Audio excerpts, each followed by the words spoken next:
കണ്ട കാര്യമല്ല. ഞാൻ വരുമ്പോൾ കാണാൻ തുണിയിട്ട് മൂടിയിട്ടേക്കായിരുന്നു. അപ്പോൾ ഒരു സാറ് വന്നിട്ടത് തുണി മാറ്റി നോക്കിയപ്പോൾ ഒരു ആൺകുഞ്ഞാണ്. കുടലൊക്കെ പുറത്ത് കയറി കിടന്ന് പൊക്കിൽ കൂടി കട്ട് ചെയ്തിട്ടില്ല, അങ്ങനെ കിടക്കണം. അതായത് നവജാത ശിശുവാണ്, ഉണ്ടായതിനെ കളഞ്ഞതാണ്.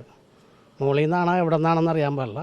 ആണോ? ഈ നവജാത ശിശുവാന്നുള്ളത് ചേട്ടൻ കൃത്യമായി കണ്ടതാണ്. ഇങ്ങനെ കിടക്കുകയാണ്, ചത്ത് കിടക്കുകയാണ്, പൊക്കിൽ കൂടി ഇങ്ങനെ ഇതായിട്ട് കിടക്കണുണ്ട്. ഏകദേശം ഒരു 8 കാലമായിട്ടുണ്ടാവും. അപ്പോൾ ഇങ്ങോട്ട് വന്നു കഴിഞ്ഞപ്പോൾ ഞാൻ ആലോചിച്ചൊരു പാവയായിരിക്കും എന്ന് കരുതി. ഒരു പാവയുടെ അതുപോലെ തന്നെയാണ് പാവ. പിന്നെ ഷിപ്പ് യാർഡിലൊരു ഡ്രൈവർ ഉണ്ടായിരുന്നു, ഷിപ്പ് യാർഡില്ല. അയാൾ ആണ് പറഞ്ഞത്, അത് പാവയൊന്നും ഇല്ലടോ, ചോരയൊക്കെ കണ്ടില്ലേ എന്നൊക്കെ പറഞ്ഞ് നോക്കിക്കഴിഞ്ഞപ്പോൾ ഒരു ആൺകൊച്ച് മലന്നടിച്ച് കിടക്കണം. ചേട്ടനാണത് കണ്ടതല്ലേ? എന്നിട്ട് ഞാനിവിടെ എല്ലാവരോടും പറഞ്ഞു. അപ്പം എല്ലാവരും വന്നു. എന്ത് ചെയ്യാ?